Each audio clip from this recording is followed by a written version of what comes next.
Yo, what's good, mi gente? This is Pura Cultura sin Censura, and this is your boy Lazy. And now I'm Smiley. And together, we are the Mexi Twins. Yo, man, episode 200, man. Shit crept up on us, bro. Serio, we got the ladies, we got the wifeys joining us on the 200th episode. AKA the feds. You guys already know, man. They still Still a nickname? Still a thing, man. The feds think that we don't know they on us. The feds is always on us, man. But yeah, I got my wifey here. Hey, you want to say something? Hello. We got Lazy's wifey, Ale. Hello. They is back to join us on the 200th episode, man. We said this before, we'll say it again. Obviously, we've been doing this podcast for a minute, but it wouldn't be possible if our girls didn't have our back, if they didn't take care of the kids while we were doing all this, and, you know, without their support tampoco, you know. So definitely wanted to, for special episodes like this, we definitely want to have them on and just, you know, chop it up, man. The last one, was it 100? It was. Yeah. That's a long time, right? You really think about it. That's like... Was that pre-pandemic or during the pandemic? During the pandemic? It had to be, right? No. 100 episodes? I don't know. It's been forever. Yeah. I remember we did that one at your guys' crib. Mm-hmm. Yeah. That's when the our youngest, my son Michael, and your guys' daughter Yanesi, they were like 1 year old. That we would put them to sleep. You would go put them to sleep, and then we record. Yeah. Mm-hmm. That's when Alice saved our daughter from falling off the bed, right? She almost fell off the bed. Yeah. Talk about that way. Well, those were the... Oh, my bad. Go ahead. I think she did that, twice? Where she almost fell off the bed? No, one of the times she actually fell off the bed. And you caught her midway. But that one time when we were at David's, she did almost fall off the bed. I'm Smiley on the podcast. Oh, sorry. Smiley. She was almost falling off the bed, and then I caught her by the foot, and then... Yeah. Oh my God. But one time she actually did fall off here at the house. Isn't that scary, though? Like, when your kid falls off the bed, like... That is like one of the worst feelings in the world. Like, you don't know whether like they're gonna be super hurt. You don't know if they're gonna break an arm, and you're kind of scared too that they're gonna crack their neck too. Yeah, right? it's terrifying. I felt like a horrible mother, first off. Yeah. And then I was like, oh my God, if she would have fell, she would have cracked her head or twisted her neck and died. Oh my God, it was horrible. But you actually put pillows around her. I do. Though. Yeah, That's I the did. thing. But sometimes you wonder, like, are the pillows gonna help, or are the pillows gonna like, assist in the twisting of the neck? Exactly. That's what I think of all the time. I'm like, wait, the pillow's not in the right position because she can twist, and then, I think. You know what's crazy though? Not to go too deep into it, but we follow this dude on Instagram, and one of his kids, you know, his kid was born normal. His kid was born healthy. You know, Smiley had to take a little step out because we do have the kids here as well. Speaking of the children. So his son fell one time, and it changed his life forever. Like, they said that his son fell and that they started noticing him not being quite himself. And then they ended up having to take him to the hospital, and he's not the same boy anymore. Let's just say it like that. Well, yeah, that's exactly why I get so freaked out. And also, like, you know, you leave the hospital and you have to watch that video of like the shaken baby syndrome thing or whatever. Like, even shaking a baby can alter their life forever. So I'm like, if she hits her head in the wrong place, like, she could literally be mentally not well. Yeah. And like shaking babies, I know we're not gonna make this whole podcast about babies, but or maybe that's hang on, man. Just hang on. So that's just parents getting frustrated and just being like, "Ya cállate," or something like that. Parents and like most of the time it's caretakers, but a lot of it, it could be parents. Oh man! But I seen not recently, maybe a year. Here around town where the baby was at daycare, and then she got the baby back, and then he was just like throwing up and he wasn't himself, and then she took him in, and he apparently the daycare person shook him, and he's not like he was before. And that's just their little brain just rattling around. Yeah, it's just because and it's sensitive, right? Yeah.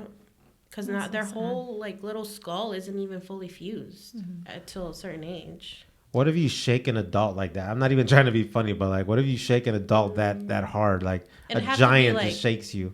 Wow, A giant? Well, you know, like Lazy wants to get shaken by a big boy. It's like, are you trying to make us test and like try it out? No. We know it's big he boy needs season. a big boy in his life. I'm just saying, like, we're giants compared to these little babies, way. So imagine somebody just that big just shook you around. I mean, yeah, if you put it that way, yeah. But I mean, typically, no, you can't be shaking that intense.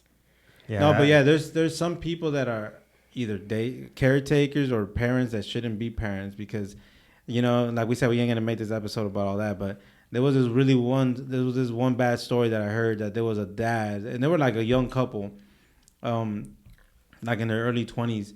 He got so desesperado with his kid that wouldn't stop crying, so he literally like bent the kid in half. Oh my god. Until he snapped because the kid wouldn't stop crying. God. So it's like there's just people that shouldn't be parents, you know, and you know it's just that's why abortion should be legal, mi gente, because some people should not be parents. But anyways, keeping it moving, man. That just lets us know it's been around 2 years because our kids were like around 1 year old when we used to put them to nap while we recorded, and now 2 years down, episode 200, we in the year 2023, Man. and I think, Lazy, we were talking about this last time. We've been recording now. We've been doing the podcast for 4 years. 2019, February 2019. So next month, which is very close. That's crazy. 4 years. Yeah, that's wild because they don't feel like 4 years. You know, It doesn't. No. I don't think the pandemic counts. You know, I think we need to skip a year. It man. counts, but I'm just saying it's crazy how time flies because you're like, are we gonna run out of shit to talk about? Or and at the same time, I shouldn't think this shit, but we're human, right? But you're like, are people gonna just like get tired of and move on? You know what I'm saying? And that's just part of regular process. Some people are gonna leave, new people are gonna come. Yeah. That's But sometimes you're like, okay, how can I spice it up to keep them entertained? And Want to spice up the relationship, huh, Lazy? with the fans, man. That's where you at in your relationship. Start role playing with the fans. No, but Lazy gonna start dressing up in wigs to the episodes now. yeah, whatever it takes to keep them, man. But and that's one of the things when you're a podcaster. For some people, I don't think everybody thinks this way, obviously, but sometimes you're like, okay, what can we do different to keep people entertained or attract these people? Everyone thinks that way. From podcasts to TV shows to That's radios true, right? to everything. Yeah. Everyone's always doing what they can to keep their listeners, to keep their following base and gain new following at the same time. It's just part of the game. Oh, so we're learning how to get in the entertainment biz. Yeah, you could call it that. Slowly but surely. Obviously it's dope, man. We have a lot of fun recording the podcast. I think we've learned a lot. We've grown a lot while doing this, and it's real cool that we have our girls here to share this milestone with us. 200 episodes, that's a milestone, and it's just real cool, man. But talking to the ladies, how do you guys feel about the podcast? Are you guys fed up with the responsibilities while we're recording? Yes. Resounding yes. I'm just kidding. Ale, tell us how you really This feel. is exactly why we're here. To put an end to this. Make sure you have your notebooks. Oh, damn. No, I No. mean, obviously, like I said before, like it does take a lot, just to look after the kid by yourself. But I understand, One kid? Yes, one kid. I could do that sleeping. Yeah, okay. You will fall asleep. That's how Lazy watches his dog. You will fall asleep. I just put all the couches and make a freaking wall. So many times Fuck Donald Trump, he though, has isn't it? fallen asleep watching Yanesi. Oh, bro, we ain't gonna talk about Okay, that, bro. wow. Wow. Parent of the year over Yo, here. people was ready to give me a dad of the year. I'm just saying, you fumbled the ball a couple times. Damn. No, that's true. Have you guys seen that? It's like a meme or like a funny thing where it's like how dads watch their kids. Yes, Yeah. that's And they're exactly like it. sleeping on the couch where the kids are playing around, Yes. and then you hear like a loud noise, and that's when you wake up like, what the fuck just happened? It's like you have like this like sensor that is like it has a volume level where it's like if there's a noise out of the norm, you will wake up and you're like, oh shit, what's going on? You know? Wow. There was one time I woke up, bro, nowhere to be found. Where, Oh my god. dude, Wow. That's I even want to hear No, this. you I gotta don't tell us about think- that. I even want to hear where was- this, bro. Where was your God. Nazy at, man? all the way downstairs, dude. I just fucking. I was gonna say what? Nah, it was How the did gates she are get still through there. the gate? No, I just looked everywhere, but like I don't know, behind me or like a corner or something. She was you know? right behind you the whole time. I was like, dude, everybody has had those panic moments, right? Like, oh shit, where the hell is he or she? You know what I'm saying? So yeah, you have a little mini heart yeah, I attack, do dude. remember that. I was at work, right? Yeah, man, it was a tough time. It was during the remember the club culture. You know what I mean? We stayed up late as hell. I miss that so much. Karaoke. Oh yeah. Those were fun times. So you guys did put in work in 2020. It's crazy how Put in you can overtime. how you can make those moments, but you can almost not recreate those moments. You know what I mean? Yeah. That's why it's kind of like you gotta enjoy things as it is at that moment, because there will always be like, oh man, those were good days, even though it's like a year ago, 2 years ago. It's almost like we can't recreate it because it's not gonna be the same. You know what I'm saying? Yeah. Obviously, new things come, but it's just a reminder where it's like appreciate and enjoy everything that's happening. You know what I'm saying?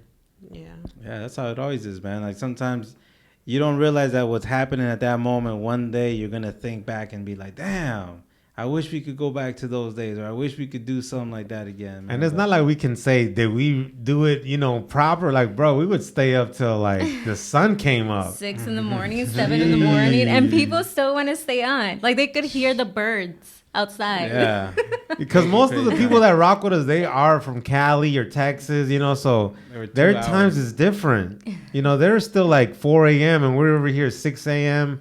Sun's coming up, birds chirping. Yeah, that shit was fun, crazy. though. That was fun. no, but we are part of 2 podcasts. We do have Pura Cultura, of course, but we also are part of Latino Happy Hour, which we have 2 responsibilities to 2 different podcasts. And Yeah. it does take time because we take time recording. This one we normally do during the weekend. The other one we do on Wednesdays. But it takes time. Even in between the recordings, we're always got to stay busy on social media because we got to know what's going on. Always got even though sometimes we're having dinner with the family, like in the back of your mind, your brain is working. What are we going to talk about tonight? What are some things I want to talk about? What are some points that I want to make on this podcast? Mm-hmm. And your mind's always working. Sometimes our girls don't even know that, we're thinking about what we're gonna be talking about that night, or what we want to, how we want the episode to go, And sometimes we might be quiet. Sometimes we might look like we're preoccupied with other things, but it's like we have duties, you know what I mean? Like other than we do try to be as present as we can to be good partners, good husbands, and good parents. But it's like we also got our jobs. We also got 2 podcasts on. You know what I'm saying? So we always constantly have our mind running on stuff, man. But that's why it's like I do say that we wouldn't be able to do all this if our girls didn't take care of the kids while we were doing all this, man. And it's not really only the kids though. It's like us being away. You know what I mean? It does create like a detachment to what you could used to be doing, like watching a show or whatever it is, right? Especially in the summertime, you could be at the park a little later, but when we know we're going to record that day, whether it's this podcast or Latino Happy Hour, we kind of move to a schedule where we're where we're like time managing things because we need to be at a certain place. When we do this podcast, now that we're recording, we gotta, nos tenemos que bañar y todo eso, y peinar, you know what I'm saying? Well, that's what I was gonna say. It's not I know that most of the episodes are an hour, but it takes longer than that. You know what I mean? Behind the scenes. So it's not just, it's an hour, a week. No, it's at least 2 to 4 hours. And then obviously everything else, the editing and all that stuff. It takes time, and you have to work around it. Yeah. And sometimes, yeah, well, I'm human. I'm gonna get annoyed by it, but And sometimes we can fuck up. You know what I mean? There's been plenty of times where we probably overdrank or we didn't plan enough that we come back upstairs or Smiley gets home and is like, yo, this episode was a no-go. And you're like, nah. You were like, gone for 7 hours. what do you mean? We're going to have to re-record tomorrow. Excuse me? Yeah. You better show Those some. are the days where I'm like, Show receipts. what in the heck were you guys doing? Like, I don't understand this. Because Show me the recording. I'll be the judge. let me listen. Lazy thought he was dropping gems, but the whole time I was like, nah, fam, this ain't it. Nah. This ain't it. And it hasn't only been that, you know what I mean? It's just sometimes You're it's off. not it's you're off, you know what I mean? We're not going to get too deep into stuff, but sometimes it's not only when you overdrink. Like I don't like today when you guys got here, that was my first drink that I was having because I've had bad moments where it's like, yeah, that was cool, but I was a little bit more over than I wanted to be. Or sometimes just last time we were supposed to record, I was going through a hangover, you know what I mean, that day. So I was, you know, you guys, I don't know if you guys know, but so I'm sure Smiley has. When you have a really bad hangover that you're just not, your brain's kind of foggy, you're not sharp, and you kind of like can't even hold a conversation the way you usually would. I don't know if you ever felt that way. I'm going to say on the record, no. Okay. But I know. So that's how I felt last time, you know, and we didn't release that episode. Yeah. But that was also your call. But it's just things that you learn as you go. It's like I wasn't on my shit, or sometimes I was way over my drinks. And then when we started this podcast, we would drink like fucking 6+ beers before even starting. Yeah. And now it's like, man, I don't know if it's a level of like responsibility or like how we respect people's times and want to make sure that we're adding some kind of value or dope entertainment. Like, we're not going to give you some bullshit, you know what I mean? I'd rather not release an episode than give people bullshit, you know what I'm saying? So that's everything that goes with the podcast game. And, you know, this being the 200th episode, you know, it's good to let people know. How many times are we going to say 200 on this? 200. 200 times. The people can keep 200. I think There'll be a reward for the person that counts how many 200s. 200. Right? Stay tuned, though, because Smiley's going to drop a what do you call that? A code for, for the merch. You know what I mean? We are going to do So we might drop that at any random moment of the episode. We're going to do a discount for the merch just to celebrate the 200th episode, man. But, you know, talking about all that way, like we have been doing this for a while, like 4 years, 200 episodes. And you can just imagine how many hours we've put into all this, man. But it doesn't feel like work way. It doesn't feel, we are not forced to do this. We are not, you know, we're not like, and like, you know, like when you wake up to go to work, sometimes you're like, fuck, I don't want to go to work. Like we never feel like that about recording the podcast. Like we always want to record. Yeah. We like doing this shit. We like talking about what we talk about. And that just shows that this is something that we truly enjoy. This is something that I feel like it's for us. I feel like there's a space in the podcast game for us that needs it. Yeah. And obviously the support that people give us, man, that's what keeps us going también, man. But because it's not like we're not getting like a monetary like result or some shit like that. You know what I mean? We ain't getting paid for this. We ain't getting paid for this. You know what I mean? People do support us, and when they buy the merch, that helps us cover for, you know, the equipment, camera, you know, and there's other fees that come with recording podcasts, right? The thing I get from it, and I'm sure Smiley does too, is just the relationships that we have built around the podcast and like just dope people that we've met, you know what I'm saying? And that's what's kind of like, all right, man, let's keep this going, man, because we got people, you know, expecting the episode and, you know, people that we rock with. That's always nice to see. Yeah. I like that. That's my favorite thing, I think. That you sometimes could think that you're just really doing it for nothing, and then all of a sudden someone comes out and they thank you, or they are asking you, hey, so what's up this week? You know, so it's nice to know that you're needed out there. Well, does it surprise you guys to think that it's been 4 years that we've been doing this? Yeah, it doesn't feel like 4 years. Do you feel more mature in the game? Like in the podcast game? Yeah, I do. What game were you talking about? Tell us what other game. Are you not you a like to turner? explain? You know what? Talking about the streets. It's the only game I'm part of, man. Okay. It's the only the game I'm participating in. Okay. I think it was like, me personally, sometimes I think it was easier when we were just like beginning. You know what I mean? Because you didn't feel like you had like expectations to hit It's or it's like rappers or singers that come out with their first mixtapes or their first album. Like those are the best, right? You feel like those are the best, and then after that they want to perfect it so much that it's like, it was, you know what I'm saying? It's like we don't ever want to be that. You know what I'm saying? Like we want to continue to just freestyle our thoughts, talk about our current situations. Because if we keep it real with ourselves and speak about our current situations and what we're really living, and what people really hear a lot about us right now is being parents, being dads. Like we're keeping it real with ourselves. I'm a dad. Obviously, we talk about everything that's going on in the culture that needs to be talked about.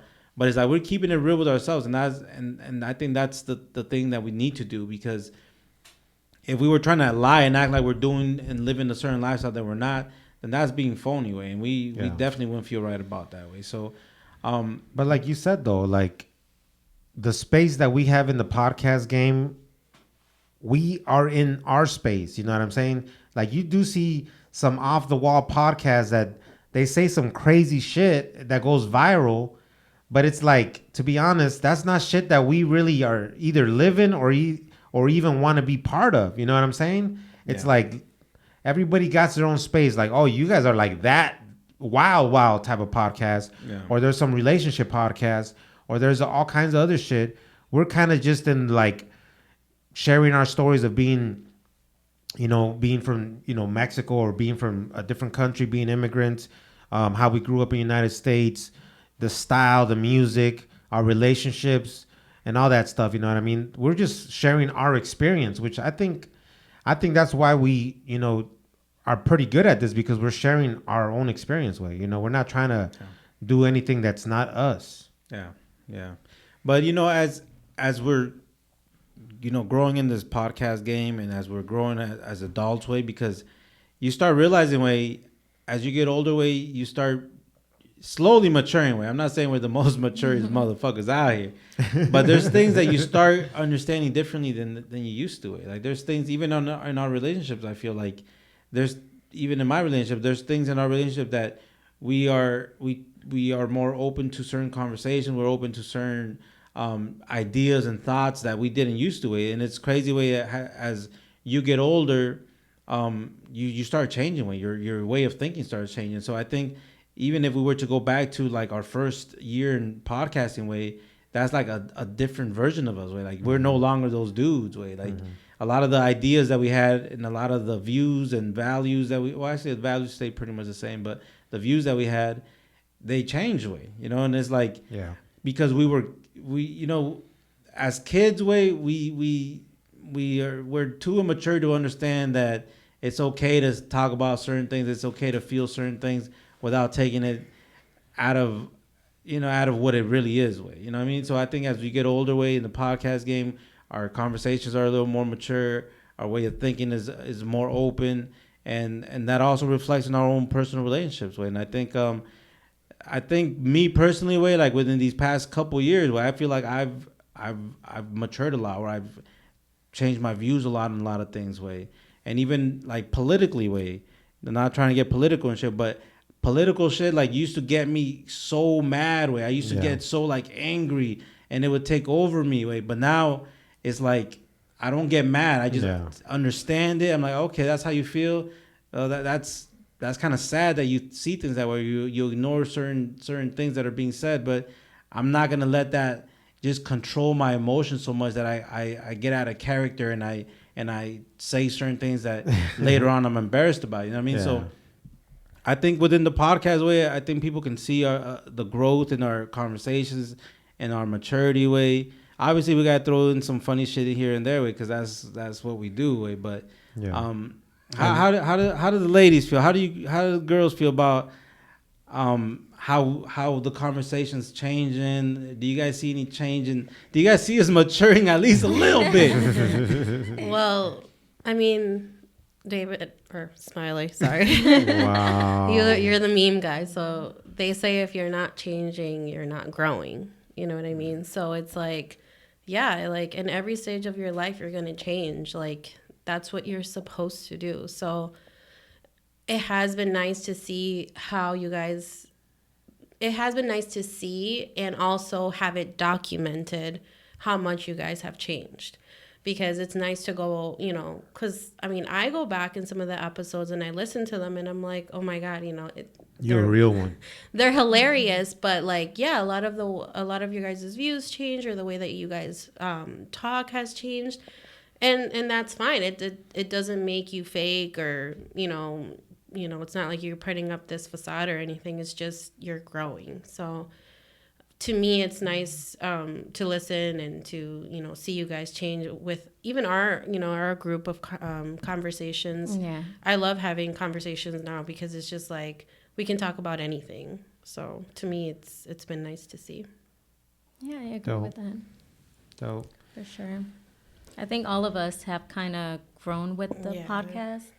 Like a lot of, I guess, my way of thinking, or if I used to have anxiety, I have a little bit more, I don't know, I don't think about it as how I used to think about it, or it holds me back. I feel like it's almost helped me also along the way, seeing you grow, seeing the way you're thinking. I'm like, well, why am I so scared to do that? Or like, what happens if I get a no, you know, like what's really going to happen? Before, a lot of things held me back, but through your podcast and hearing other people and just watching you guys, I feel like it kind of builds, you know, like a self-confidence almost. Yeah. Oh, that's and cool. just being able to have the conversations, you know what I mean? It's nice to be able to talk about anything and everything and know that you're not going to get, you know, I mean, you guys are always going to clown on people, but I mean, like, it's nice to have, like... we don't clown on people. I mean... What is this, Latino happy hour? Shout out to Ramon. God. But it's just nice to be able to talk, you know, about anything and everything. And I feel like the podcast has helped a lot with that. Yeah, because I can't remember, like, we used to have conversations, right? But, like, I think it was, I don't know.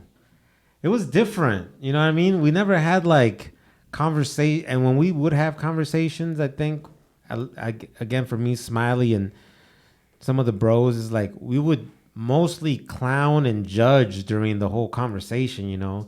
Now that you get in a space where you actually want different perspectives. When you're in the podcast game, you want different perspectives. You know what I mean? You want to... Not just different perspective, but you want a productive conversation. Like you want to walk away with something from that conversation. Yeah, you want to walk away with it, but also you respect and you want to walk away have an understanding of why that person might think the way that they think. Just like us, way. A lot of people might judge us and view us a certain way, but once they talk to us, they'd be like, okay, now I know why those homies are like that. Yeah. And that's the whole thing about having conversations. It's like, it's not going to walk away being like, oh, that dude's a lame, that dude's an idiot, or that dude's this or that. It's going to be like, okay, I can understand the dude. He's a good person, even though we don't agree on boom, boom, boom. You know what I'm saying? Well, I think that the beauty of podcasts, and I think why people tune in, because we might have a podcast, but we also tune into podcasts. But the beauty of podcasts is you get to hear other people's thoughts and ideas, and you start realizing that a lot of us, we have the same insecurities, we have the same fears, we have the same little voices in our heads that are telling us certain things, and then we were like, oh shit, I'm not the only one that thinks like that. I'm not the only one that has anxieties about certain things. I'm not the only one that, you know, this and that. So it's like, I think that helps us with our own anxieties, that helps us with our own fears, and it helps us be more confident, because when you're sharing your vulnerabilities, when you're being vulnerable to people, I think that's when people can really connect with what you're saying and what your podcast is about. And I think that's when that connection happens, and then you start growing together, and then we feed off of each other, because we say this all the time. We might be on here talking this and that, and we we share our experiences and we want people to learn from some of the experiences we had.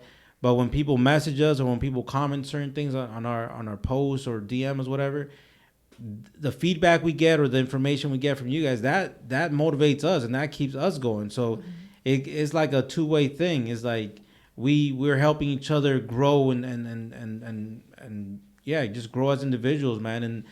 And I know we don't want to make it like that, but it's like as Latinos, we need that. We need a place where we can just build each other up because we didn't grow up with that kind of support. You know what I mean? So it's like now we have this podcast. We have certain individuals that tune in with us and feel comfortable to reach out to us. And now we have this community that we are just comfortable with sharing our ideas and our thoughts and what we're going through. And that's how we can grow as individuals and that'll help us out in our workspaces. That'll help us out as parents. That'll help us out as whatever we plan on, with, like in business, whatever we're doing in our lives, man. So I think that's one really dope thing that comes out of this way. And I think accountability is another thing. What I say on this podcast really holds a lot of weight because if I don't show proof of what I'm doing, then I'm just a fake. You know, like I don't want to feel like a fake. So if I say something on the podcast, I start working towards it because I don't want to be a liar and I don't want to be a fake. So then I start working towards that goal. I start working through what I'm working on, and that way, you know, I can accomplish that, and I won't be fake on my podcast. I won't be preaching fake news and preaching shit I don't do on my own. Yeah. So I think it's a good form of accountability, man. No, that's true. You know, like accountability, like. I don't even know what I would gauge my accountability before. I think it would just be like every New Year's resolutions. I'd be like, oh shit, I didn't do shit this year, or I did do shit this year. You know what I mean? It was always that. I missed this whole year. Yeah, it was always like that New Year resolution. That was like my accountability. But you're right. Like the podcast is like, if we talking about, you know, self-development and financial, you know, education and all this stuff and trying to be the best parents that we can possibly be good partners. And then when the microphone, the camera shuts off and then we're the completely opposite person, you know, that's being a phony. And then at the end of the day, you're not going to be happy with yourself because you know you're lying, you know, you know you're not being a real person, genuine person. So the podcast does hold that. And I think the people that rock with us and follow us, especially like on our individual accounts, they'll see like, okay, these dudes are trying to make the efforts that they're talking about. These dudes are moving towards that way. And one thing that I let people know, it's like Smiley's speed of where he's going to get to is not going to be the same speed that I'm going to or I'm going to. And that goes for anybody. You know what I mean? Like everybody has their own speed and their own lane of where they need to get to, their own timeline and their own goals. So I've been pushing to do a lot of changes for a while now, and just even trying to educate myself or reading books on certain things, it's heading me towards that way. You know what I mean? It's better than doing absolutely nothing, because absolutely nothing would be I would have just been staying put just like before. Every New Year's, I'm be like, oh shit, I'm going to lose 5 pounds. You know what I mean? Like, that's not the biggest goal I want to have anymore, dude. Like, oh, I'm going to lose 5 pounds, bro. I'm just saying, give it an example. You know what I'm saying? You a lose goal 5, is a goal. You lose 5. A win is a win. A win is a win. I'm just saying, though, it's like you want to have something bigger than the, you know, and I'm not trying to like set any standards, but I want to have bigger goals than what I used to have. You know what I mean? Yeah. So having the podcast does hold you to that. You know what I mean? Because a lot of people I've seen in podcasts, there's so many, what do they call these self-development people now, or coaches? And there was this one dude that said, and this is funny because this is towards men. He's like, I don't care if you're rich. If you have tits, I don't care what you're saying. I'm not going to follow you. You know what I mean? Like, get in the gym and get that shit. You know what I'm saying? So it's like, but that's an example as like, okay, Maxi Twins, I don't care what y'all saying, but if you guys ain't making these moves that you guys are preaching about, I ain't following you no more, man. Because all you're doing is just blowing smoke up everybody's ass. You know what I'm saying? Yeah. But and I'm glad you mentioned that way, because this past summer that just happened, summer of 2022, we started our jet ski business, our jet ski rental business. And again, it's like, just like the podcast we wouldn't be able to do this without the support of our girls. We couldn't do the jet ski business without the support of our girls either way, because while we're out there leaving early in the morning, going to the lakes and dropping off jet skis and all day throughout the whole day, like, they're taking care of the kids, they're taking care of the house, you know what I mean? And it's like, when the day's over and we make it back to the house and we're able to relax and chill in our house, like, they made that, you know what I mean? They make the home a home, you know what I mean? So it's like, we're able to go out there and do what we got to do. Yeah. But that's why I think it's so important, though, to be on the same page with certain things. I mean, obviously, you're not going to be the same person.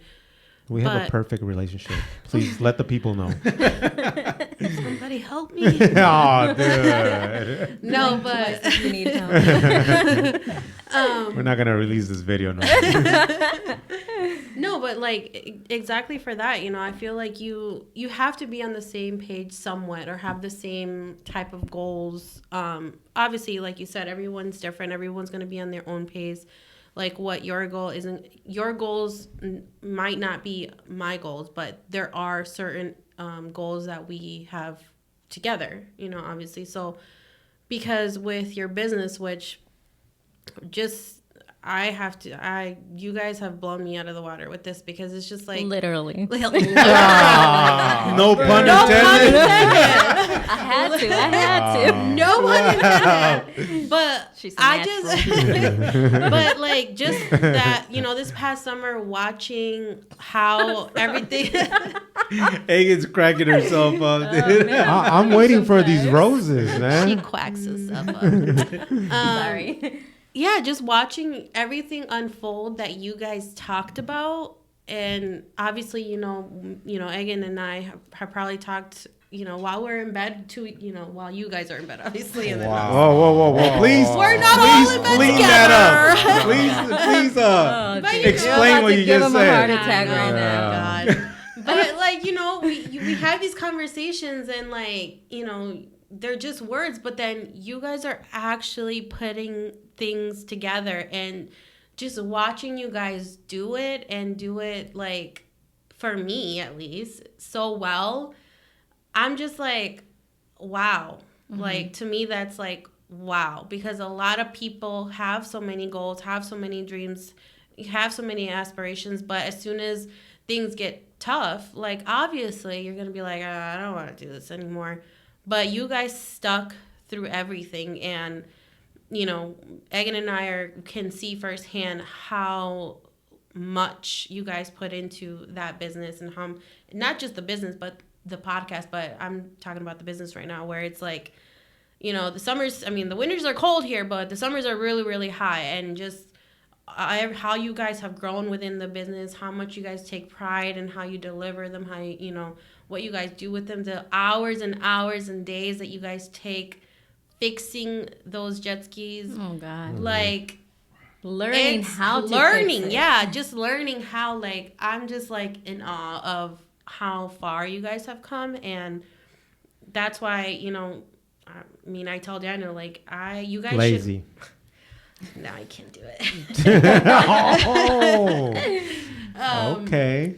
But I tell Daniel all the time, like, you need to give yourself props, because you guys have made so much improvements. You guys have gone so far, and I'm still mean to the man in the mirror.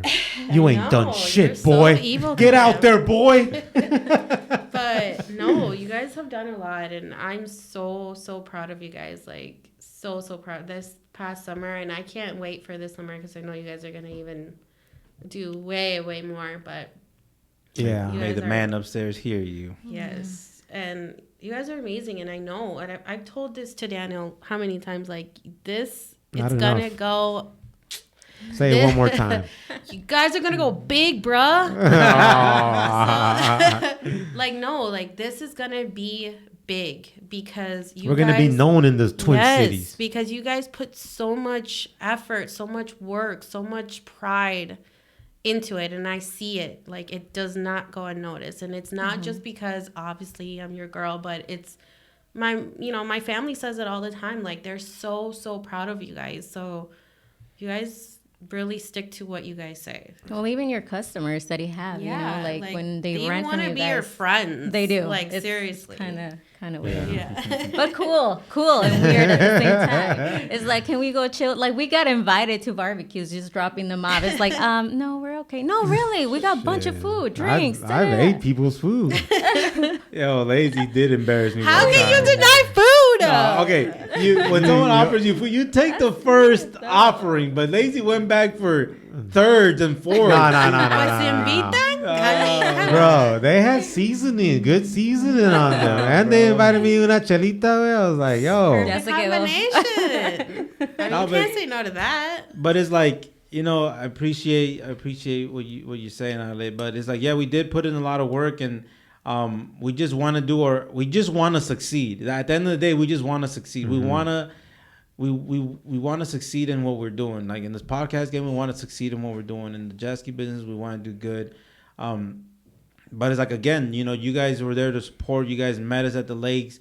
Everything that we did, like, it's like me and Lazy couldn't do this on our own. It might look like me and Lazy are out here on our own, but you guys are also in the background, making things happen and making things work, man. So, but también, like, we're at let's just talk about our age where we're at, right? We could easily be at nice walks and, lakes or dinners and, patios or rooftops, having some dope nights and dope days. Yeah, this was a whole different summer. We're not doing like none of that. You know what I mean? We're working. Yeah. But, we're working because me and you, we came up and we said it like, dude, I want change in I want change in my life. I want to have something different. I want to be something different. Yeah. So what we're working for, we're going to get all the stuff that we're missing now. We're going to get it at a later point, but we had to jump in the game and start learning how business works. You know what I'm saying?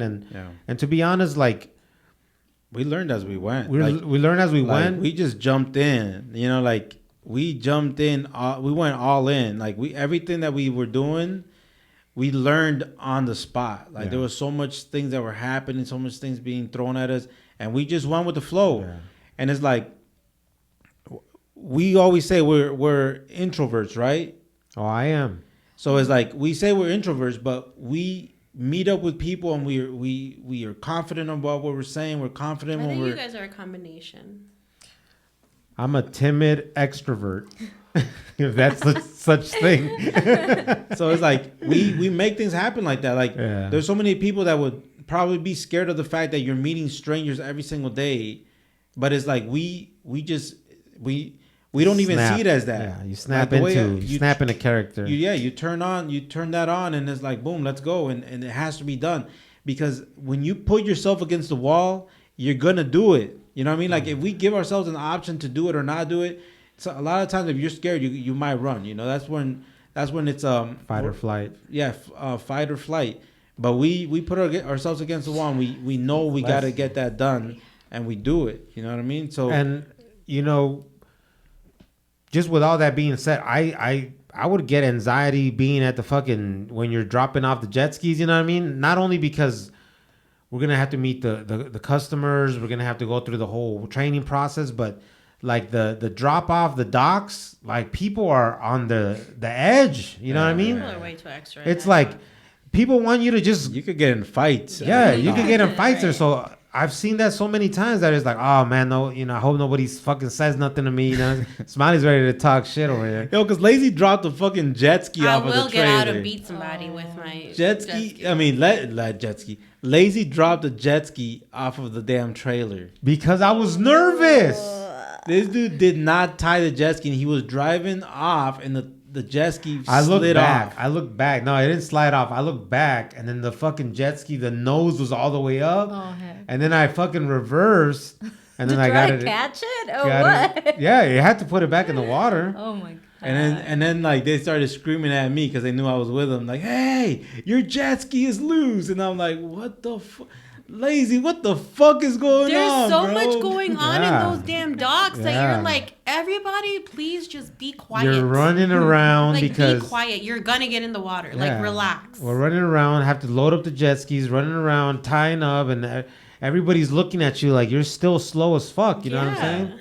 So so all that stuff, but podcast or jet ski business or whatever you're in, it's like you hear the saying is like, if you want to grow, keep putting yourself in uncomfortable spots or uncomfortable situations where it just sucks, dude. You know what I mean? Sometimes I want to run, but on a podcast, sometimes it's like, where the fuck am I going to go? Like, we had to do this shit. And the jet ski business is like, what? Am I going to not give the client, the service that he wants a jet ski? You know what I mean? So you have to just show up and do it. Yeah.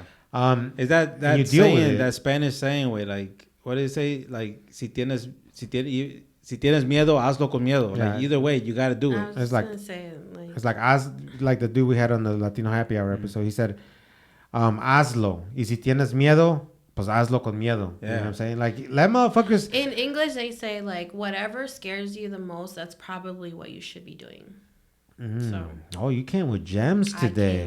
You two must listen to David. You two must listen to the same 50K conversations, man. No. You guys pay double membership for that? Or you guys We're on a family plan, okay? No, but you know what? One really cool thing that like was really cool about the girls.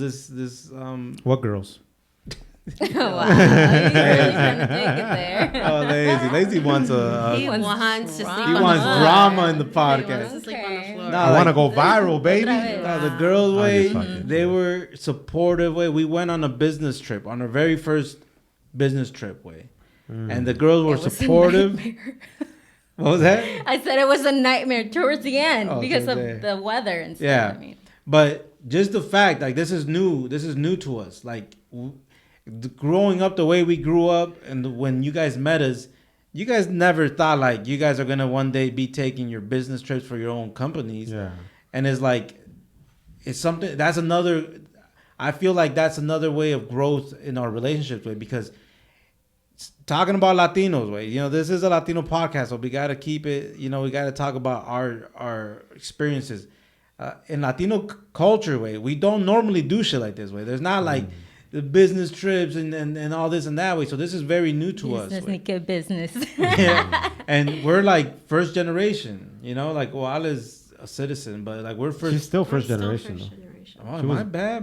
You can't be both. You need to choose. You can't be both. Okay, so we are first generation, so we are very new to stuff like this, and we still got a lot of the old way. Sometimes we still got a lot of the old way of thinking. A lot of old views. Even when we went to the business trip, like everybody else that's getting treated with like we bought the service, right? Or we bought the tickets to get the shirts, to get the food, to get the treatment of being part of that seminar.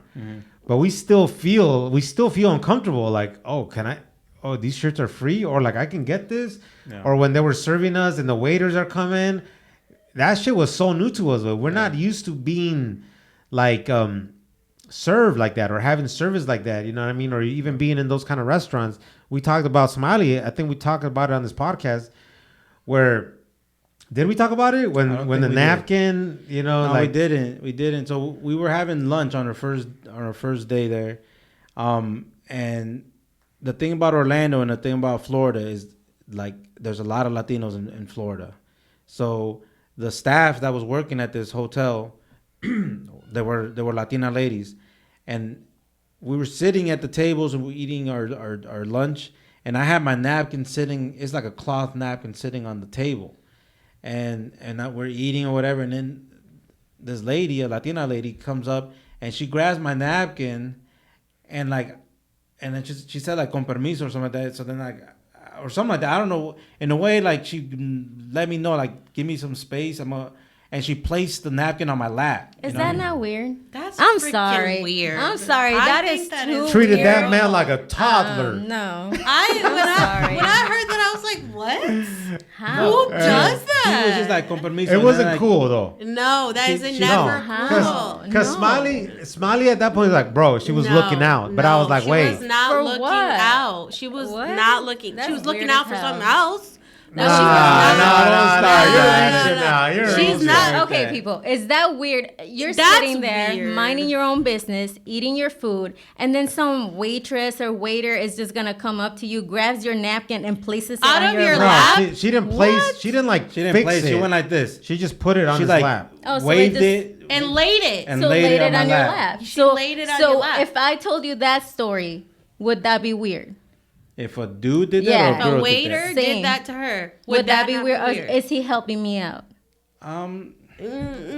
Yeah. I What don't is know. that? I guess you don't know until you're there. Come Then. again? You don't see the vibes unless you're there. You know why? But I'm telling you guys right now, She it wasn't- was- she didn't it want was a- nothing with him. It was a Okay. very respectful thing. No. It's weird because that's your personal space, and if you Yeah. want to get dirty, then you're gonna get dirty. Yeah, she said something like. Why She are needs you to gonna mind her business. Yeah, I think like why are you you had all like over white somebody? pants on that. I don't know what the fuck you I were didn't wearing. have no fucking white pants on. All I know is she said He's like. just trying to help you out. All I know is she said. Pa' que no te So manches. you don't get dirty. She said it. Oh, okay. I don't Oh, know. But that that's part. the Making that thing. up. Like, it's not in the waiters. No. Like, But this is the skill. thing. What is it called? Job title. Job Duty? title duties to But- put napkins on people's But laps. check this That's out. This is what I'm weird. saying. As Latinos, sometimes we want to look out for each other. No. And I feel like No. she was coulda- like she was wasn't probably looking like- out though. She could have been a whole lot more discreet, dude. No, she was. Okay, well, That's weird as hell. to me, it wasn't like hey everybody, I'm about to place this napkin on this guy. Look at this fool. But I felt like as Latinos sometimes like that was a very like it was a 5-star hotel. So Okay, so So they do you're- that? So you're just saying no, she was. hold on. You guys never ain't let been? me- You guys never let me- been? You guys ain't letting me finish. You never been. So- He doesn't as- act like he's been. As Apparently. Latinos, You never seen a napkin like that? they You never see, seen me. I mean, because Hold on. Olive Garden has them. Hold So on, hold up. We They- just went to they a place see- that they had one. They see classy people. He's only been to Applebee's. Applebee's. Applebee's. I was gonna say Apple Valley for some reason. All right, so they see a lot Spit of it out, classy boy. people, educated people, business people show up, and they they all know the way to be. I guess the proper way to put your napkin. So the way I saw it that day, I didn't see it as disrespect. I saw it as she's trying to look out for us. You think If if it it be would have been like- a white dude, she would have done that to him? I don't know. I don't know. Daniel, did you have your napkin on your Of lap? course. Oh, you fancy. I just know how to be outside. I think that she. I'm not saying, oh my god, she wanted him, but Yeah, no, me. Oh no. but what I'm saying is like that it was an overstep. Mm-hmm. Like to me, it's an overstep. Like you let them know, oh, here the napkin's right here. You don't place it on anybody's lap. That's your personal bubble. Like you're in somebody's personal bubble. Yeah. So it's like It's crazy that we're it talking wasn't too looking deep out. into this, but even No, because when- it's weird. even Like I when we- barely heard about this. Like what? Like a week ago? even 2 when we weeks were Like a week ago. Yeah, okay. everything And why was all didn't you good tell me about that a week part, though? ago. If No. it wasn't weird, why didn't he come home and tell me? Check this I out. told everybody I didn't want to about that. tell. You I didn't tell me. I found out here like 2 weeks ago. It's been on a. I thought it's been on a That podcast. was on a Yeah. podcast. No. But check this out. I can then listen to that episode. I didn't Yeah, want to. okay. I didn't want listen to every episode. I don't want you to know tell that. Smiley like, yo, bro, you should probably put your napkin on your lap because I'm like, right, let the man do him, you right? But I did it. You know, everybody else did it. I'm not sure why he was not like, you know, I'm new to this, man. okay, you ain't true to this then, huh? Apparently not.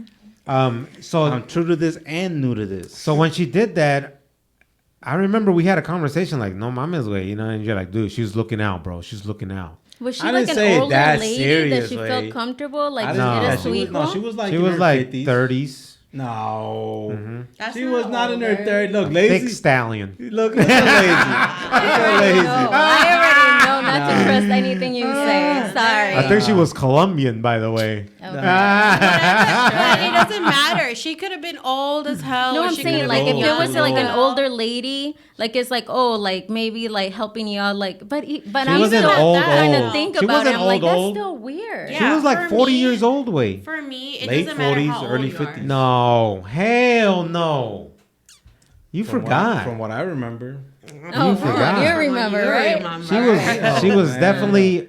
I'm trying to give you guys props for 40, being so cool, man. 40 to mid 40s. I'm just saying, like, That's weird. That's weird. That's weird behavior. And that's what we're learning. See, that's why we're having these conversations, because we learn as we go. You know what was weird? Lazy. Now you want to throw Dan on the bus. We feels attacked. We went to order some sandwiches, right? They're called paninis, right? Tell me why Lazy went to a lady and ordered a punani. No. I didn't say that. He said, "Give me the freshest punani you have." I said panani. Same thing. No. That lady looked at him and smiled like, what the heck did you just say to me, man? That's not the same as somebody being in your personal told Lazy, bubble. I tapped Lazy, I'm like, what are you saying? And you know bro? how this dude, I can't believe we're having this conversation right here, but this dude taps me in front of her, like, because she's already he's not discreet. He's not discreet at all. She's already smiling at you like, what do you mean punani, bro? This would task me. He starts laughing. Oh my God, I can't believe you said that shit. I was like, dude, this is really? the same person who stares at people on the street, so it doesn't surprise me. Oh, damn, you coming at me. But anyway. I got hit up by an Italian lady in New York, man. Hey, that hotel, though, that we got stuck in for a while, they had really good food, dude. I told Egan, we almost... What's that? I said, what kind of food did they have? They had the Cuban sandwiches. They had... Dude, everything was so delicious there, dude. No, I almost... Okay. Oh, Lazy, you... We're not that kind of podcast, guys. Come on. No, I told Egan that restaurant was so good that we almost just walked up there to eat. Wait, that's just... Oh, for real? Yeah, because we were... our last day in Florida, we were right there on that boulevard. Oh, shit. And I was like, man, honestly, I feel like walking up to that restaurant. That place was bomb. It was good. All right. But that's enough of that, man. Let's switch this up because you guys is doing way too much. Right? I'm trying to give people props, and you guys ain't showing no appreciation for that. Oh, okay. But anyways, let's switch it up, man. Let's talk about some of the stuff that are going on in the culture, man. And one thing we want to talk about is a video that we seen that came out this week. Some students from Colorado. No, Idaho. Is it Idaho? Yeah. Oh, my bad. Idaho. You the what, Lazy? No. You fucked that one up. You the what, Lazy? No, you fucked that one up. No, you said no, Idaho. Idaho. All right, but anyways. Trying to help you out. Anyways. So some students, I guess they wore a Brown Pride shirt. One student wore a Brown Pride sweatshirt. Lazy, you want to take over this, Lazy? I'm just saying, though. So this is in Idaho. It's a high school called Caldwell High School. A senior student was wearing a sweater that said Brown Pride, and right under the Brown Pride it was an Aztec calendar. And in the back of the sweater, there was like lowriders. They did everything on this sweater, Holmes. They put it all. They put the whole culture on this sweater. Find that sweater. Find it, right? Exactly. Where they sell them at? I'm trying to remake it and sell it on our website. But it looks like she got called out by a teacher or the principal, and they took her into the office and they made her take that sweater off. They said it was against the dress code because that sweater was gang related. Okay, so now since they made her take off a Brown Pride sweater off, then that's when a lot of other students decided to back the student up, and we're like, hell no, that's fucked up. You know what I mean? We're Latinos. We're proud to be Latino. We're proud to be brown. We got Brown Pride and all that. So they started protesting. You know, a lot of students walked out just this past Tuesday to show support because they felt like they were being targeted. And it was it was not fair for them to make somebody take off a sweater just because it said Brown Pride. Can you take your cell phone off of the table, please? So, see, I didn't know all that. I didn't know it went down exactly like that. Oh, but that's why you got me, man. Yeah, you fact checking everything. That's good. Oh, you didn't sound like you were happy about that. You was mad, bro. That's good, man. Hurt you. I don't think we're gonna make it past this 200, man. It might just be it, man. Okay, so I didn't know all that. So it changes a little bit of the way I see things, right? I view things. I didn't know that they were calling it gang related. I thought they were saying that it was racist. No, the students they're claiming that they're being targeted and racism is being, they're victims of racism. They're victims of racism because they're not doing anything wrong, but just wearing something that they feel that represents their ethnicity. Well, wouldn't it fall under the racism category either way? They're what is that called? Whether it's gang related or not. Let's just take the gang related out of there.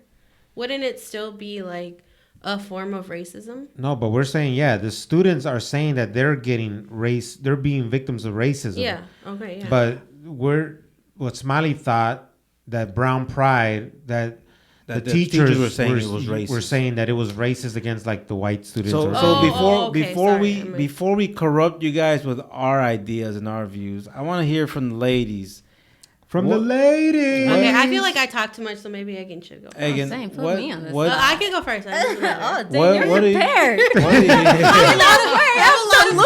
I have a lot of thoughts that just I'm gonna word vomit. I want to hear you guys' opinion before we say our opinion, because I don't want to somehow influence you guys on what you guys got to say, which I'm not saying you guys ever listen to what the fuck I say anyways, but damn, he's spicy today.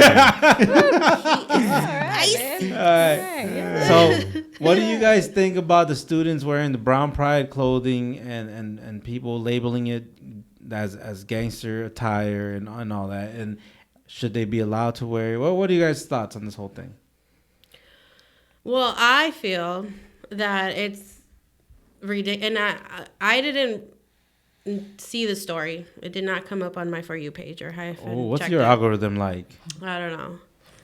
But feminist. I think it's messed up, though. I really think it's messed up because it's like, you guys don't call out these girls wearing these strapless little tank tops or anything because they're saying it went against code, right? Mm-hmm. School code, or dress code. Like, I don't think people are gonna be on your side with this argument. You haven't even heard my argument.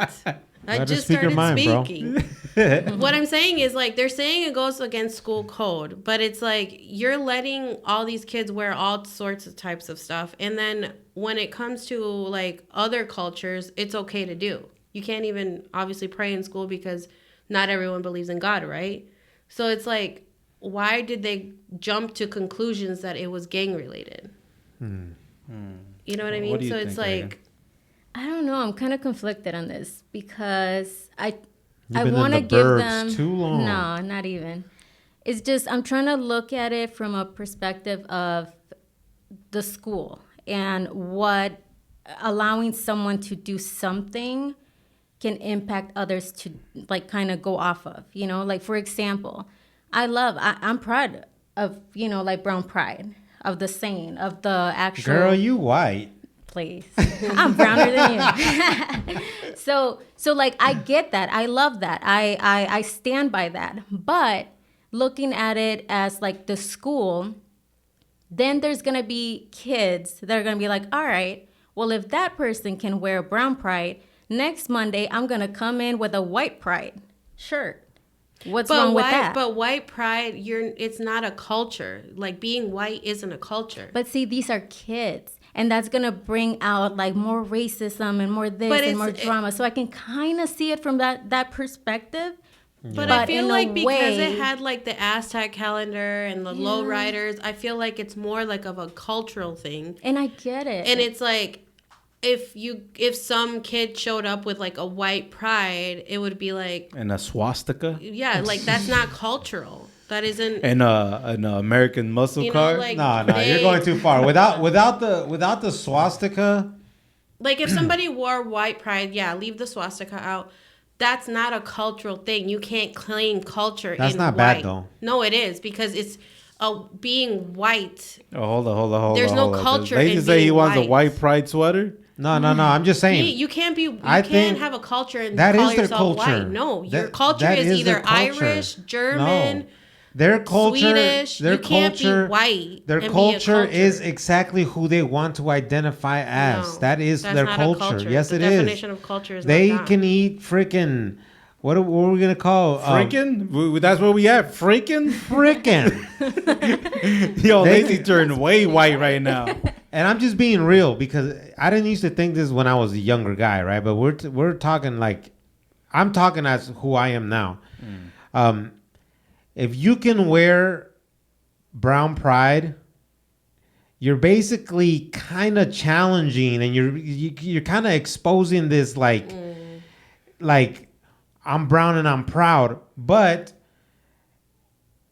that should let like the black kids wear Black Lives Matter, and you shouldn't feel any type of way towards that. Yeah, But Black lives do matter. Okay, and white people can have pride too.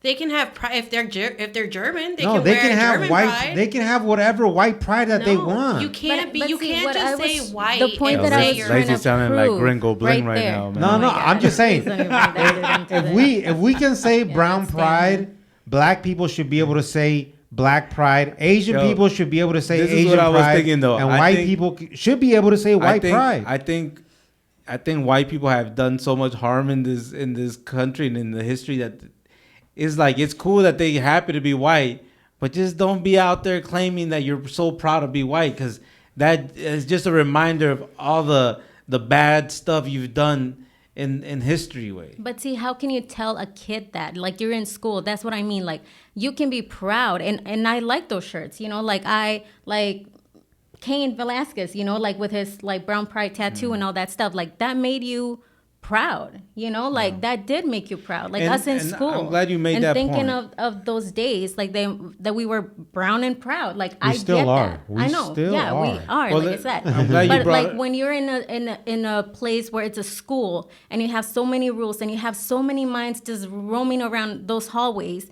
there's gonna be that one kid that is gonna be like, well, if you can't tell that person not to wear that, why are you gonna tell me? That creates a problem. That creates more like a race type of thing, and I wouldn't that's want where- my Creates child. division. That's where It you creates have to division. educate. That is what we dealt with at Roosevelt. But you have to educate people. Everybody on had that, their though. hallways. But you Why? have- Because So- we were all divided. Okay, so I'm glad you pointed out the fact about Cain Velasquez having the brown pride on his chest, because we see Cain Velasquez being the first Mexican heavyweight champion in the UFC. Not only is that dope alone, but then he has a brown pride tattooed on his chest. That's like double pride. That's like he not only is the champion, the first heavyweight champion, but he has the same pride that we have. He understands the same pride that we have growing up, being Mexican American and United States. It's a type of pride that you have to grow up with, because the challenges that we go through in this country as brown kids, as Mexican kids, Latino kids, we have no choice but to just empower ourselves, because nobody else was empowering us as kids. So we have to empower ourselves as being brown and proud, being Mexican and proud, being Latino and proud, because nothing that we watched and nothing we saw on TV and nothing in the music was showing us and telling us to be proud of being brown, be proud of being Mexican, until like Mexican rappers came out and started doing all that. And that even influenced even us more to be proud of being Mexican. So that I do understand, and that's dope that we come from that. But one thing I do feel, it's mixed emotions. I'm gonna keep it real. There's mixed emotions, because seeing those kids walking out with brown pride clothing, brown pride posters, and all that, I have mixed feelings about that, because I see myself in that. Mm-hmm. But that was me. I'm 37. Yeah, That's 20 years ago. Like that's me. That's me 20 years ago. Mm-hmm. So the reason why I have mixed feelings about it is like, damn, we were doing that 20 years ago, and you're telling me we still fighting for that same respect 20 years later? This is Idaho, though. It's Idaho, which it's closer to the West Coast in Minnesota. We're here in Minnesota doing that. But Idaho has a lot of Mexicans. We are in a metropolitan area. That's like a smaller town. It might be, But you're underestimating the fact of the region. no. I'm just saying though, they're fighting the same fight that we were fighting when we used to live in Oregon in the Dalles. That's what I'm saying. So it's like, that's why I have mixed feelings, because at the same time, I'm proud of these kids standing up for themselves and standing up for their culture and being proud of who they are, their roots, their brown skin, and all that. I'm proud of that. But it's like, one thing that I can't deny the fact is to be like, I wouldn't want my kids to be fighting the same battle that I fought 20 years ago. Way. Like, I'm gonna tell you this way. When I see that, I'm like, okay, I like it, but at the same time, I wouldn't want my kids to participate in that. So would you let your kids wear a brown pride sweater to school? I would. If they wanted to, I would. So then where's the confliction coming from? So the confliction is like, this is where I'm at. Like, seeing that is like, okay, at the same time, I'm proud of these kids standing up for themselves, but I wouldn't choose my kids to be like, oh, I wish those were my kids being like that. You know what I'm saying? Because I'm like, we've been fighting that same type of respect for so long. But hold up. Where has that gotten us? Where has that gotten us to this day? We just create division. We just create this attention towards us. We just create this thing about us that is like, I think it creates empowerment. Way it does create empowerment. But I feel like that's a lesson that people have to learn at a young age. I feel like what creates more empowerment is when you graduate and you put your flag around, your banner on your neck. Yeah, but that's in a perfect world. That's a type of empowerment that no one cannot deny. But check like this out. If you put your flag on your neck when you're walking down the aisle getting your diploma, wave your flag. Check this out. Check this out. Where you're from. Check this out. Slow down, Smiley. I'm just trying to slow down. I'm just trying to finish what I'm trying to say. Slow down. I'm just trying to finish what I'm trying to say. These kids, they're not only fighting because a sweater that said Brown Pride and it got taken off of one of the students. They've been claiming that they're getting stereotyped. They're getting labeled to be gang members. From what I can see from the videos that I've seen, this does not look like the hood. This does not look like a place where there's a lot of violence. But what also that I've seen in these videos is these young kids have taken the culture and with the fashion and they've adopted it really heavy. I do see Dickies. I do see Ben Davis. I do see the Charlie shirts. I can't even think of the name right now. Cortez's. Brown bandanas hanging off of them. Yeah.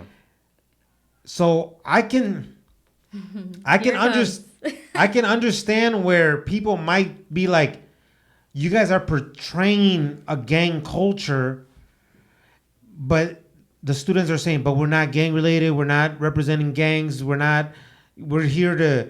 This is what other people have said, right, in these news reports that I've seen. We're here to work. We're here to be good people. Don't treat us the way you treat us just because of the way we look, right? Okay.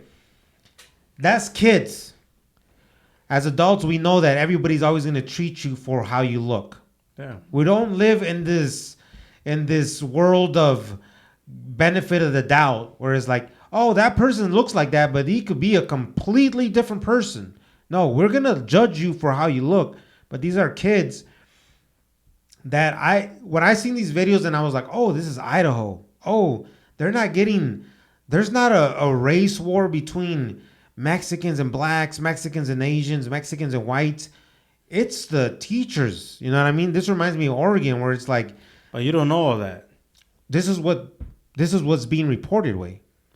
They told you that there's no drama between other people? No, this is being reported that the teachers are the ones that are stereotyping them. The police. But what I'm saying is that you don't know if there's drama between other people. Well, that's not what anybody's saying. Anybody that's been in the news reports. I know nobody's saying that, but that's what I'm saying. Like, you shouldn't assume that that's not what's happening. Well, that's either. not the topic that's going on right now. The topic is about police and teachers stereotyping these kids and putting them in this category that they feel like they're being targeted, that they're like, okay, just because I got a sweater that looks like this, or just because my pants look like this, or just because I look like this, now I'm a gangster.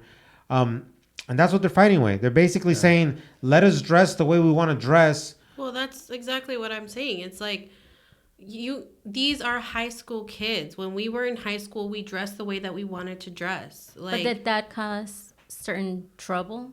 But they're saying that it's not gang related, and what's being reported is like, it's not like there's issue between gangs. I think that if they would have added like, oh, there's been gang activity, I think I would have taken a different stance on it. But the way that I'm seeing it is, why is it always an issue when Latinos or Hispanics, whatever you want to call us, why is it always an issue when we try to say brown pride, we're proud to be this, we're proud to be that? Why is it always an issue? But every other cultural or a culture or ethnicity can say, you know, power to whatever. But as soon as we do it, then all of a sudden it's a gang thing. It's a racial thing. I it's think like, Latinos no, are it's just kids expressing their culture.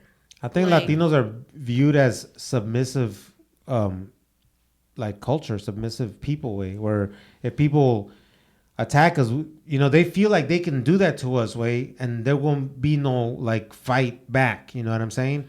Where if they do that to like, they won't do that to black people. We've talked about this many times. They you wouldn't. know? Yeah, but what that's what I'm saying though, way is that, yeah, it's like that's why I'm telling you I have mixed feelings about it, because I'm glad to see the young generation still be proud of being brown, still be proud of their culture and everything. Way, but it's like we've been there and we've done that, and what do we get from that? We got nothing. Way. But they have to go through it to also see. All right, like, but that's the thing. Us as people that have already been there, people gotta listen and understand. It's like we've been there, we've done that. What did that get us? That got us more drama. That got us more like we got into situations that we could have avoided. But it's like, what do we see now? What's important when you really graduate and when you're out here in the real world? Your education. But just because something didn't work back then doesn't mean it won't work now. And like, plus, you know they're not fighting. You shouldn't. But yeah, you shouldn't stop. But fighting what I'm saying though is like, not working. what really matters out here in the real world? In the real world. But check this out. Well, hold on. Let me finish what I'm trying to say. It's like what really matters is graduating, going to school for something that's gonna get our culture respect. If you go to school and you study something, you show your pride. But you can do it like, let's say you become a doctor, you become a lawyer, you become something respectable in this workforce, in this world, and then when people say, "Oh, so what are you? Where you come from?" "Oh, I was born in Mexico, or my parents are from Mexico, or I'm Mexican." That's showing brown pride. No, but check this out. Check this out, though. Check this out. You can advocate and you can, show up for your people and graduate. You can do both things. Check this out, though. It doesn't mean one or the other. These kids are not fighting the same battles that we were fighting with. They're not beefing. They're not fighting other races within their school. But you don't know they're that. going against. But that's I'm telling you what the news reports are saying, bro. No. The story you're hearing it's not about is the same student. The same students are on the news reports. Way there's no beefs. There's none of that. But we're not hearing that. That's not the point that I'm saying right now. We're not hearing that. Check this out. The point that I'm saying is that what these students are saying, the same students that we're talking about, they're saying they're gonna go be part of the next student board meeting or the next school board meeting. Good. Exactly. That's awesome. So that's what they need to be doing. and that's what's gonna help them grow. Yeah, that's good. And from that, like I said, let's start showing our brown pride when we graduate. Let's start showing our brown pride when you're graduating with honors. Let's start showing our brown pride when you get scholarships to the highest schools. That's how we got to start showing our brown pride, because I showed my brown pride all through high school, and what the fuck did I get? But it doesn't. Hold on. What did I get when I graduated? I didn't get shit. I got my respect from all those kids in school during my 4 years in high school, but then I walked out of high school, and what did I do? I went and got a regular fucking job and worked with black people, white people, Asian people, all people of background. What did me fighting for my brown pride and my Mexican pride and my Cholo culture, what did that do for me? It didn't do nothing. So that's why I'm trying to say, what we fight for in school, what we think is important at that time, it don't do nothing. Once you're out of high school, you walk into the real world. It depends on what you do, though, because you're saying like it didn't get you anything, but I think partly that was on you. We went the wrong way. You took the wrong way. We went gang related. These kids are not going to gang related. A lot of this path take you. A lot of this path takes you down that route. Because these kids are talking about going to the school board. We never did. They're taking it to the school board. They're still advocating for themselves. They're still standing up for themselves. And I bet you anything, they're still going to graduate. You can definitely do both. It doesn't have to be one or the other. They're going to learn the power of stepping up. They're going to learn the power of using their voice. They're going to learn the power of going into spaces where they need to express themselves. We never did none of that. We were doing it in a different way. That's what I'm trying to tell you. I think the only difference here is that social media is involved. Social media plays a big factor in things. Back then, we didn't have social media. We did a lot of those things, and they were unnoticed. They were only noticed in the school that we were at. So the reason why I'm telling you is mixed emotions, because it's like, I understand it, and at the same time, I've been there, I've done that, but it's like, I don't want my kids to go through the same thing. My kids are going to show their brown pride and their Mexican pride by getting good grades and graduating and going to college and doing some dope in their life. And when people ask them, yo, man, what are you? I'm Mexican. And that's nice. That's how we got to start showing our brown pride, because what's the point of always representing brown pride this, Mexican pride this, and we end up in general labor jobs? But that's if you do it not the right way, because I want my daughter to kick and scream and yell and say this and say that and graduate. But is she not gonna get stereotyped? But you're gonna get stereotyped either way. But see, because you can like, be I guess, in the like, best. I went through it with them, you know, like. But I went through it in a different capacity, and it was the same thing. They would always say, "Oh, we're not gang related," because they were never part of a actual gang. You know, we're not gang related. Like Daniel's over here saying, like, these kids are saying, this is not gang related, this is not. You guys used to say the same thing, but you guys still hung out with those people. You're obviously never going to tell the adult, yeah, we are gangsters and we're proud. It's like, no one says that. You see what I'm saying? It creates problems for these kids. And I'm so proud. You guys know how proud I am of being Mexican. You guys, like, sometimes think that I overdo it sometimes. But oh, you do. Please, according to you. And it's not that I'm not proud. It's not. It's just like, I guess as a parent, I guess it's like, I just don't want these kids to have to deal with all those problems. I think that's the thing. As parents, I'm not gonna condone something for other kids that I wouldn't want my own kids to participate in. Like, so go ahead and wear those shirts. Like, that's fine. Okay, so our kids can wear brown pride shirts? Yeah, I'm good with that. So what if a teacher says you got to go to your locker and take that off? See, I feel like there's certain places as adults we have to understand that there's certain places where we can dress a certain way. Okay, but I'm just saying for though, everybody, at like school, if they say, hey, from now on, there is no brown pride, there is no white pride, there's no black pride, there's no Asian pride, there's no nothing, and it's equal, I'm okay with that because it's equal. Yeah. But if you're just going to say there is no brown pride, period, I'll have a problem with that. I will be at that school, be like, no, you're either going to make it fair for everybody or my kid is still going to wear this. And we also got to keep it real. Here in St. Paul, Minnesota, there was a gang called Brown Pride.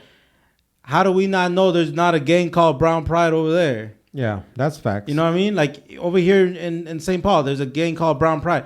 If you wear a sweater or a shirt showing Brown Pride and then the ASA calendar, what are you going to tell your teacher? This is not the gang. This is my culture pride. Yeah. So we don't know all those details, but it's like at the end of the day, what I'm saying is like I'm going to raise my kids to be proud of their background, be proud of who they are. But the struggles that I fought, the struggles that I did, I don't want them to fight the same struggles because I already did that for you guys. Yeah. Like I'm putting you guys in better positions to not have to do what I did. Because at the end of the day, like I said, what I did didn't benefit me in any way. I might have got that respect.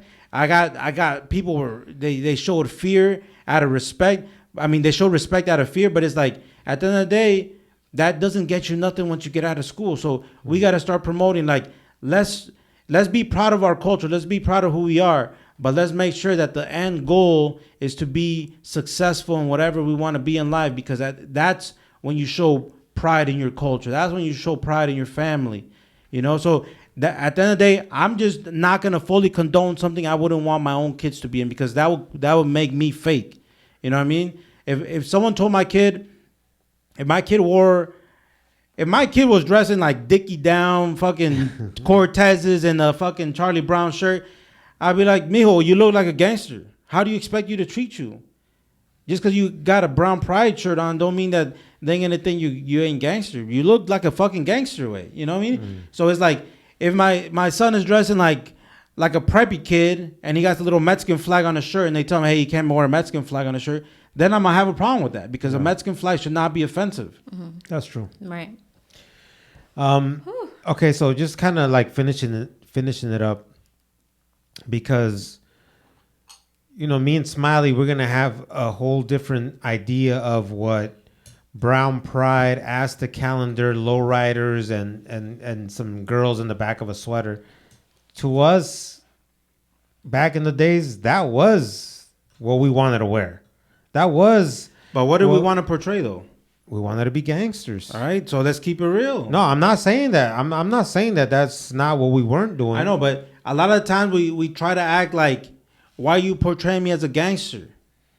Yeah. When at the very same time I'm trying to look like a gangster. Yeah.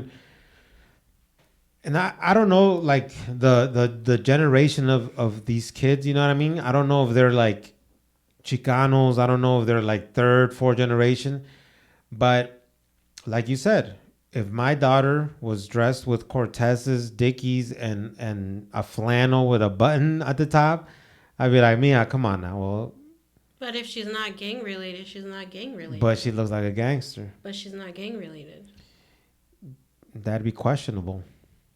You know what I'm saying? So I don't know. I just feel like we can't say we don't want our kids to fight the same fight that we fought, because there's still the same issues that we went through that they're going to go through regardless, whether we want them to go through them or not. They're still there.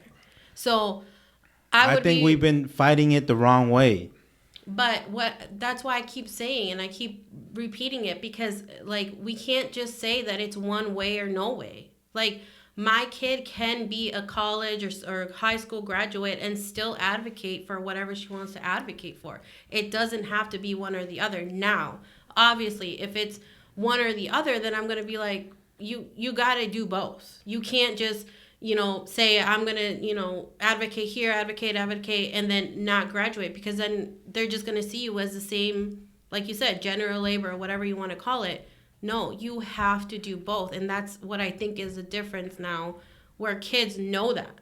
Kids know that, like, you can still advocate because there's still, unfortunately, the same issues. We think they know that. Still can graduate. But I think that's obviously where the parents come in. No, but I'm saying, like, we think they know that. Me in high school, I didn't think, like, oh, I'm going to get out of here and I'm going to be a forklift driver for a few years. I never thought that. Never crossed my mind. I was never in high school of a certified forklift driver. I was never like. That was a big deal back in the day. I'm proud of you, babe. I was never like, I'm going to represent brown pride all through my high school, and then I'm going to be a forklift driver. Like, no one. That's the point of us having these conversations, because we gotta bring this conversation to the ears of people, because some people that might listen to us, they might have kids that are going through these situations. And they got to know, just like they might have went through what we went through as youngsters in high school, representing brown pride, wearing that whole cholo culture attire. Like, where did that really get us? That got us stereotype. That got us stereotype, and that got us in the path to general labor. The teachers really don't. At least the schools that we went to, they don't give a fuck about what school. What job you're gonna have. They know that as Latinos, they somewhat have it understood. Like, you might work as a construction worker, you might work as a roofer, they didn't really care about hotel us, person. That's the thing. They didn't. We were just ignored. So we're over here screaming all these brown pride in this. Yeah, let's be proud of who we are, but let's start really showing the pride when we're walking down the graduation with our flags, with our quotes on our hats, on our gowns, and that's how we're gonna start showing the real brown pride. To be honest. Go ahead. I was going to say, if it's that big of a problem, like, you can still have brown pride, like, you can still have it and show it, how you interact with people, the way you are, how successful you are, and how you study, how you get awards, all this stuff. Communicate. And you can, maybe if the brown pride is the issue, then just wear the Asta calendar on your shirt. That's true. Represent your culture in a different way. Cultural, like, different attire. If the brown pride is your issue, okay, fine. I'll take the brown pride. That's the rules of the school. Cool. You can't take away my ASA calendar, right? Or a flag. We've all experienced this. we've seen kids wear like the British flag, the Irish flag, the Italian flag, the American flag. Of course, we're in America, but like as soon as people see a Mexican flag, somehow people get offended. Yeah. So it's like that's where my issue lies. I think that's where my issue lies. That it's always such a huge deal whenever a Hispanic person does something. It's always like racist. It's always going against something, and it's just like, why is it now going against something, but whenever someone else does anything else, it's, well, they're just standing up for what they believe in. Well, they're just expressing themselves. Like, but that's why we got to set ourselves up in a different situation. Like, we've had a lot of conversations, and we didn't move here. We didn't get this far to have my daughter to fight the same battles that I fought. But if they're there, like Smiley's saying. But if they're there, they need to be fought, right? In a certain way. But check this out. Our kids are not going to have those same battles in the situations that we're at.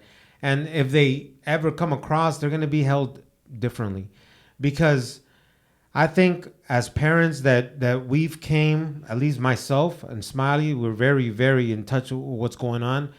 We're going to be, if we even hear the idea that something like this is going on in schools, we're going to even go in there and start trying to figure out what's going on. It might sound like I'm not agreeing with Smiley to a certain point, but we are kind of bouncing off different ideas or different, perspectives.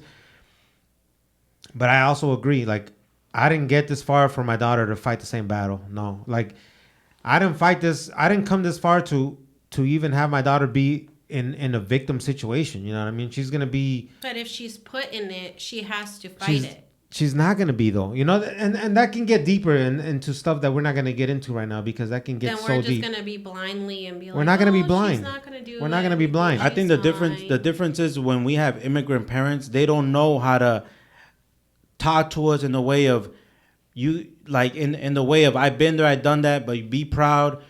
Like, and obviously the situation is different. We're not struggling out here. Us growing up as immigrant kids, we were poor, so people could make fun of us in a certain way. We didn't do certain things that the white kids did or other people did. If we heard something, if we even heard something from our kids at school, like, your guys' daughter is old enough, what do? You'd go to school and talk to the principal. Right. Then what? Then you'd go talk to the teachers that she's in her classes. You're going to the main sources, and you're gonna, like, handle it right there, and things are gonna get communicated to the point where it's like you're not, like, dealing with a child that doesn't have parents that are so involved. Mm-hmm. So then the teachers themselves are gonna be like, they're gonna start moving in a certain way where it's like they're gonna choose their own battle. They're gonna choose their battles. Will be like, maybe I'm overreacting. Maybe they're gonna start questioning themselves. That's exactly where I think the idea of, like, okay, so if the brown pride thing is the issue, because it can become an issue. Like, next week, like I said, a kid can come in with a shirt that says white pride. What are people gonna take it as? Oh, they're racist.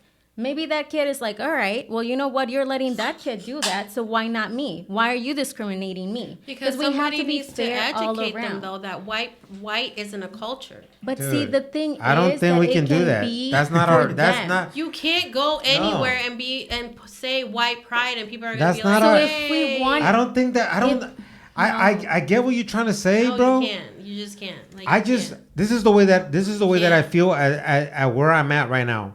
If we can say brown pride, is not a culture. If we check this out, if we can say brown pride or Mexican pride and walk around with something like that on our shirts, an Asian person should be able to walk around with Asian pride on their shirt. A black person and a white person too. Yes, because we're all the same. Equal. Everybody should be equal. We're all the same. How are we gonna sit here? We would be doing the same exact thing that we say we don't like when it's done to us. I understand that maybe white is not a culture, but to them, that is what they represent. That's what I mean. Like, but these I don't think kids. color's a culture. I don't think color's a culture. These are kids, and they don't know how to process that. So if you're allowing someone to come to school, and again, it's like I'm so conflicted by this, because it's just like, oh, just freaking is just a We've damn grown brown out pride. of it. We've grown Like, out of that. A lot of like that you stuff. have to represent. Like, why are you gonna tell me what to wear? Like, I keep going back and forth. But it's like, as a parent, it's like thinking of like the teachers. It's like they're trying to avoid this whole freaking like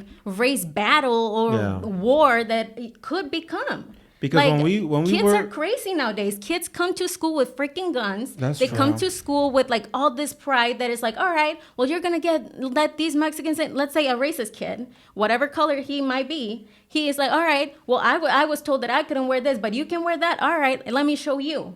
Do I want my daughter to be part of that? No. You know, when we you would- can show pride in wearing other cultural items. When we would represent like brown pride,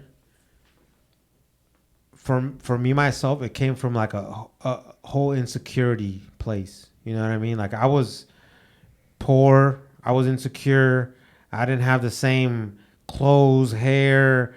You know what I mean? Like we came with brown pride to just try to feel a little bit more better about We had to ourselves. They empower ourselves. overpriced those shirts for sure, Yeah, though. yeah. No, Like, but I'm what you talking mean about we were they- poor. Those they- shirts were they like charged us. $55. No, I'm talking about Yeah, when they taxed us for I our know, but brown I'm pride. talking. I'm talking about It when I was cost like us. little, before we even had like those shirts. Like before like in the music, like we were in Oregon with no brown pride shirts and nothing like that. Like Rolling Hard and Aslan, that was dope. Yeah, just for the record, we were wearing Rolling Hard, we were wearing Aslan, we were wearing Homies. But to me, All that. brown pride, when I would come out and represent it, it didn't come out to be like, I love my culture, I love like my people. Hey, okay, tell me before you say it.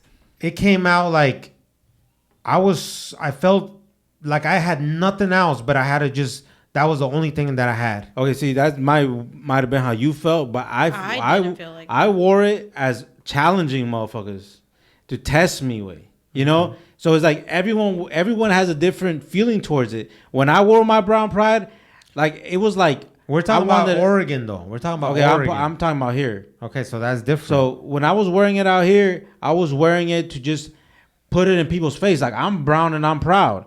And if you think that Mexicans are punks, test me. Because we were here in Minnesota, we were like the first generations out here. So we had to gain our respect. We didn't, no one knew about Mexicans. Mexicans had no respect. We earned our respect. We were the first ones out here having to put in work to get respect. And brown pride was like the thing, like, yeah, we're brown and proud. Yeah, we're Mexican and proud. And we had to make motherfuckers respect it. You know what I mean? So it's like, it's just like so many different feelings and emotions towards it that is like, yeah. I don't want to sound fake and tell people, yeah, do that. Yeah, that's how we should be doing. That's how the kids should be moving. When I wouldn't want my own kids to move that way. Yeah. Well, even back in the day, us girls, we still got into certain situations that we shouldn't have any part in it because you wore the wrong color. And you're really just trying to show your brown pride. Yeah. And it's like, wait a minute, like what? Like, no, I don't even like rep nothing, you know? Like, this is just like me being Mexican. Like, at school, this is how we all dress. Yeah, the only This is thing, just our crew, you the know? only thing that they banned when we were in school at Roosevelt was 13. You couldn't wear any jersey that had a 13 on it.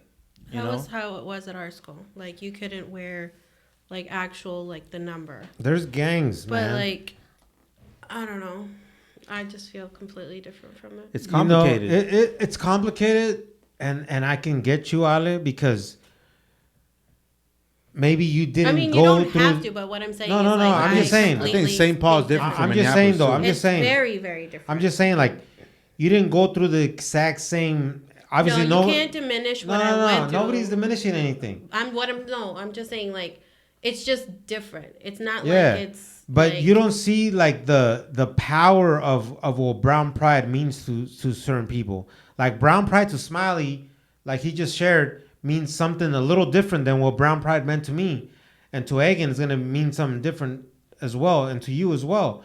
You know, at one point, brown pride for us was, to me, it was the only thing I had. You know what I mean? To me, when I would go out, that was the only thing that would push me to keep my head up, you know, to fight motherfuckers that were bigger than you, to go against, to even mad dog dudes that were bigger than you, you know, for Smiley, he felt the way that he felt because he's like, yo, I'm out here, man. Or it might be a similar feeling. It might be a similar. You might be describing it that way, but it's like that's really what it was. We were in the hood, and people had no respect for Mexicans because Mexicans were so new to Minnesota at that time that people thought that they could just punk you, they could just rob you, they could just smack you around. So it's like, I never got smacked around, by the way. That's what I'm saying. So we wore brown pride, and we had that mean mug on our face because we were just showing motherfuckers like, test me. And I swear, I ain't the one, motherfucker. I swear that you're gonna see a different Mexican than what you think that you're gonna see. So it was like a form of like pride, but like that type of toughness that is like, you don't wanna fuck with me.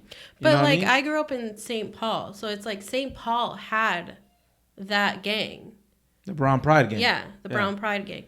But you knew the different contexts. Like you're not gonna take it the same as in high school as you would outside of high school. But how would you want a white teacher to know that? Yeah. Or a black person to know we're in the hood. No. But a white teacher is supposed to know this? In our school they did. White people do not know the differences. They know where you live. They know where you live. No, they don't know the levels of stuff like that. White people think all Mexicans get along. But check this out. My school was. I know we this is a good conversation. We're gonna have to bring you guys back for real, because these are good debates, though. These are good debates because we all have why I'm saying that is because there were kids that I hung out with that went to my school that were BP. Okay. So it's like they just knew. Did they wear brown pride shirts? They did. Did they wear brown? You're not helping the cause. Did they wear brown? And they rode in the big mamalonas and all that. Did they wear brown bandanas? Did they dress like that? Okay. No, I didn't know. So that's a description that these teachers are seeing. Like everybody just knew. All right. Like all right, in all right. school, it's neutral. It's not. That's not neutral. That's not neutral. That's gang related. Yeah, okay, let's not say neutral, because to a certain extent, yeah, there were some beefs. All right. I let gangster shit is neutral. All right, check this out. Check this out. That's not what I said. But at the end of the day, I do want to say that I am proud of those kids, because I was even telling David about it. Like, I am so conflicted by this damn thing, David, and I just.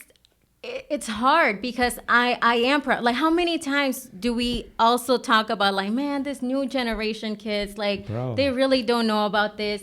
They really, like, they don't really know what being proud of being Mexican is. They don't show their brown pride. They don't do this. And then they come out and they do it. And I'm just like, damned if there's some no sabo kids, to be honest. But check this out. But it would be bomb if there was no sabo kids. But check this out. This is coming from me and Lazy, obviously, and my girl, she's a witness because she went to high school with us. But we were the dudes wearing Mexican flags, bandanas hanging down on our pants, on our wrist. We was always waving the Mexican flag. So I know sometimes we might say certain things and people might be like, man, you motherfuckers ain't as proud as you guys might say you are. But we were those kids representing to the 100% that we saw the cold truth as soon as we finished high school, that the world don't give a fuck about who you are and what you were fighting for in high school. The truth is, once you become an adult, you are an individual, and everyone is fighting for themselves on how to be successful for themselves and for their family. So we just want to make sure we put out the information and let people know, like, it's cool. Be proud of being Mexican or Latino as much as you want to be. But just keep in mind that at the end of the day, once you become an adult, once you get out of school, it's all on you, and it's all on you as an individual to make a better life for yourself. And the more you make a better life for yourself and your family, the more you're gonna represent for the culture, man.